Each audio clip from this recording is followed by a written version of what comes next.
Anwar Sadath MLA നടപ്പിലാക്കുന്ന വിധവകൾക്കായുള്ള അമ്മക്കിളിക്കൂട് ഭവന നിർമ്മാണ പദ്ധതി പ്രകാരം നിർമ്മിക്കുന്ന ആദ്യ വീടിന്റെ ശിലാസ്ഥാപനമാണ് നടന്നത്. നെടുമ്പാശ്ശേരി പഞ്ചായത്തിലെ 1-ാം വാർഡിലെ മള്ളുശ്ശേരിയിൽ നടന്ന ശിലാസ്ഥാപന കർമ്മം നടൻ പത്മശ്രീ ജയറാം നിർവഹിച്ചു.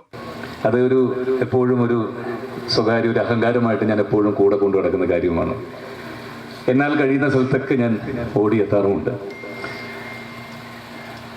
എപ്പോഴും ഞാൻ സിനിമയിൽ തന്നെ വളരെ എൻ്റെ ഒരു നേരത്തെ പറഞ്ഞ ആ വാക്ക് തന്നെ ഒരിക്കൽ കൂടി പറയുന്നു. എൻ്റെ ഒരു സ്വകാര്യ അഹങ്കാരമായിട്ട് എപ്പോഴും ഞാൻ പറയുന്ന മറ്റൊരു കാര്യം, മലയാള സിനിമയിൽ എത്രയോ നടന്മാരുണ്ടെങ്കിലും ആയിരക്കണക്കിന് 10,000-കണക്കിന് ജനങ്ങൾ ഒത്തുകൂടുന്ന ഉത്സവ പറമ്പുകളിൽ അവരിൽ ഒരാളായിട്ട് ഒരു മേളപ്രമാണിയായി നിൽക്കാനുള്ള ഭാഗ്യം കിട്ടിയ ഏക നടൻ ഒരു പക്ഷേ ഞാനായിരിക്കുമെന്ന് അവരോടെല്ലാവരും പറഞ്ഞ് ഞാൻ അഹങ്കരിക്കുന്നൊരു കാര്യമാണ്. കാരണം ജനക്കൂട്ടത്തെ പേടിക്കുന്നവരാണ് പലരും.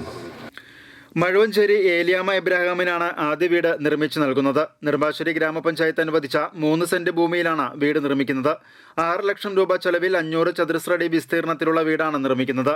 നിയോജക മണ്ഡലത്തിലെ വീട് വയ്ക്കാൻ സ്ഥലമുള്ള വിധവകൾക്കാണ് പദ്ധതിയുടെ പ്രയോജനം ലഭിക്കുന്നത്.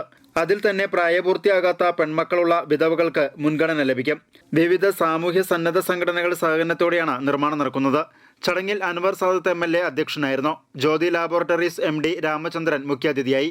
ജില്ലാ panchayat vice president Abdul Muthalib, Parakkadavu block panchayat president Sheena Sebastian, vice president SB Chandrasekhara Variyar, Nedumbassery panchayat president Mini Eldho, മുൻ MLA MA ചന്ദ്രശേഖരൻ, ജില്ലാ ബ്ലോക്ക് പഞ്ചായത്ത് അംഗങ്ങൾ തുടങ്ങിയവർ സംസാരിച്ചു.